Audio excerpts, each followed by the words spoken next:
Salut à toi, chercheur d'émotions, ici Adam, et bienvenue dans ce nouvel épisode du podcast Twimotion, l'outil en ligne de création vidéo simple, complet et créatif.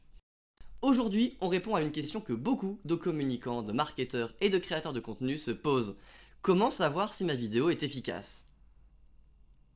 Parce que oui, une vidéo peut être magnifique, bien réalisée, mais si elle ne sert pas votre objectif, elle ne remplit pas son rôle. Et non, ce n'est pas juste une question de vues ou de likes, ça serait trop simple.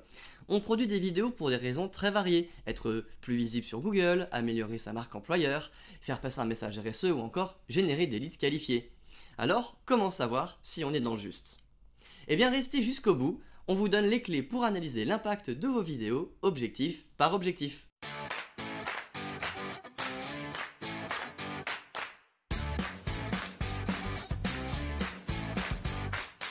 Avant même de parler de vues, de taux de clic ou d'engagement, il faut revenir à la base. Pourquoi faites-vous cette vidéo ? Ce n'est pas une question anodine, parce que si vous ne savez pas pourquoi vous faites une vidéo, vous ne saurez jamais si elle fonctionne. Et aujourd'hui, les entreprises ne se contentent plus de faire connaître un produit. La stratégie vidéo, c'est bien plus riche. C'est pourquoi on va d'abord parler de grandes intentions stratégiques qu'on retrouve chez nos clients et sur quels indicateurs se fier. Puis, on vous apprendra à lire entre les chiffres pour vous améliorer. Prenons d'abord le sujet de l'image de marque. Quand vous faites une vidéo qui parle de vos valeurs, de vos engagements, de votre histoire, vous construisez un lien affectif. C'est le cas des vidéos RSE, des portraits d'équipe, des storytelling inspirants.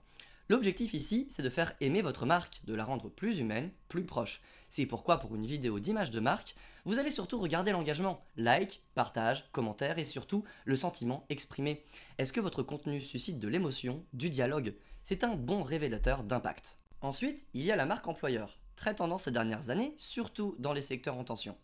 Montrer les coulisses, mettre en valeur vos collaborateurs, faire ressentir votre culture d'entreprise. Ce sont des vidéos qui parlent aux talents, qui peuvent donner envie de vous rejoindre. Ce qui compte, c'est le retour direct.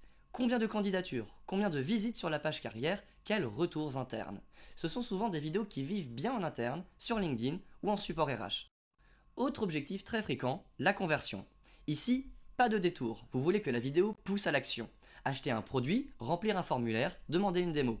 On est sur des formats plus directs, vidéo produit, publicité, présentation d'offres. Si votre vidéo vise la conversion, ce qu'il faut surveiller, c'est le taux de clic, le CTR, le taux de conversion, voire le ROI de la campagne. Est-ce que la vidéo vous rapporte quelque chose de mesurable ? Il y a aussi les vidéos pensées pour le SEO, souvent publiées sur YouTube ou intégrées sur des pages stratégiques de votre site. Leur rôle, vous faire remonter dans leurs résultats Google. Ici, on joue la carte de la durée et de la référence. Les indicateurs, eux, sont plus techniques. Temps de visionnage, trafic organique généré et position des pages sur Google. Enfin, on retrouve les vidéos à but pédagogique ou éditorial. Elles servent à former, à créer de la valeur. C'est le cas des webinaires, des tutoriels, des capsules explicatives. Pour ce type de vidéo, on va plutôt analyser le taux de complétion, les interactions et parfois la mémorisation, via des quiz ou des sondages post-visionnage. Maintenant que vous savez quoi mesurer selon vos objectifs, voyons comment interpréter ces chiffres pour booster vos prochaines vidéos. On va passer en revue les indicateurs clés un par un, avec à chaque fois 3 choses. Ce qu'ils mesurent, les signaux d'alerte à surveiller et les meilleures pratiques pour les améliorer. On commence logiquement avec l'un des indicateurs les plus parlants, le taux de complétion. Le taux de complétion, c'est le pourcentage de spectateurs qui regardent votre vidéo jusqu'au bout. C'est un très bon thermomètre de l'intérêt généré par votre contenu. Mais attention aux signaux faibles. Si vous voyez une chute brutale dès les 5 premières secondes, c'est que votre intro ne fonctionne pas. Et si vous repérez un moment où beaucoup de gens décrochent, eh bien cela peut révéler un passage flou, trop long ou hors sujet. Comment améliorer ce taux ?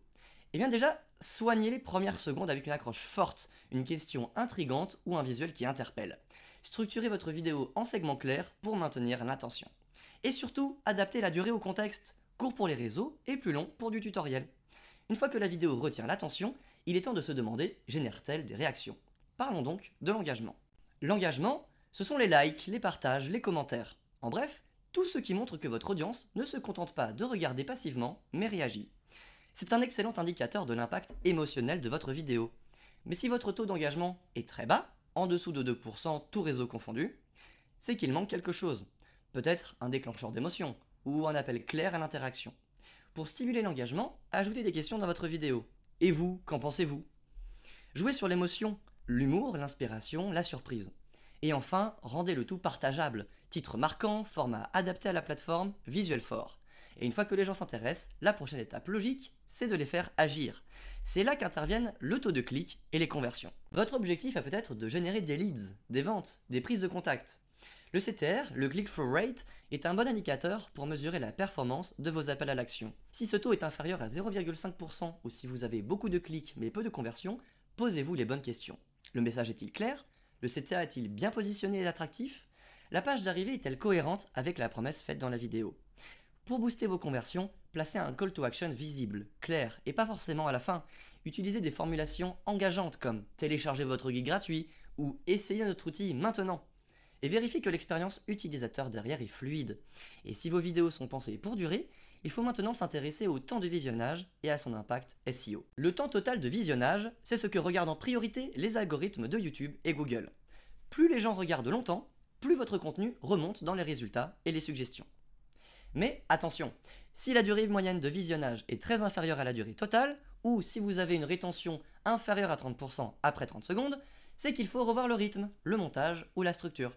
Quelques astuces pour prolonger la durée de visionnage. Utilisez un montage dynamique. Ajoutez des animations ou des changements de plan fréquents. Insérez des sous-titres. Pensez aussi à bien intégrer vos vidéos dans vos pages stratégiques. Elles auront plus de chances d'être vues jusqu'au bout. Et enfin, un KPI souvent sous-estimé mais très utile, le feedback qualitatif. Il ne s'agit pas de chiffres cette fois, mais de ressentis, de retours humains. Des commentaires, des messages, des sondages. Ce sont ces petits signaux qui vous disent si le message passe, si votre ton est le bon, si la vidéo a touché ou au contraire déçu. Faites attention aux critiques récurrentes. Je n'ai pas compris le message, ou vidéo trop longue, contenu pas adapté. Si les dislikes dépassent les 10%, ou si le taux d'insatisfaction atteigne les 20%, eh bien c'est qu'il y a un problème de fond. Pour recueillir du feedback utile, posez une question ouverte à la fin de votre vidéo, lancez des sondages sur LinkedIn, regardez les discussions dans les commentaires ou encore les forums. Et surtout, écoutez. C'est souvent dans ces retours que se cache la meilleure inspiration pour vos prochains contenus. En résumé, une vidéo efficace, ce n'est pas une vidéo virale, c'est une vidéo alignée. Alignée avec votre stratégie, vos objectifs, votre audience. Prenez le temps de poser les bonnes questions dès le départ. Suivez les bons indicateurs et tirez les bonnes conclusions. Et si vous voulez aller plus loin, rendez-vous sur twimotion.com pour télécharger notre guide gratuit sur les vidéos efficaces. Plein d'exemples concrets, de métriques et bien sûr d'astuces. On se retrouve très vite pour un prochain épisode. Et d'ici là, à très bientôt!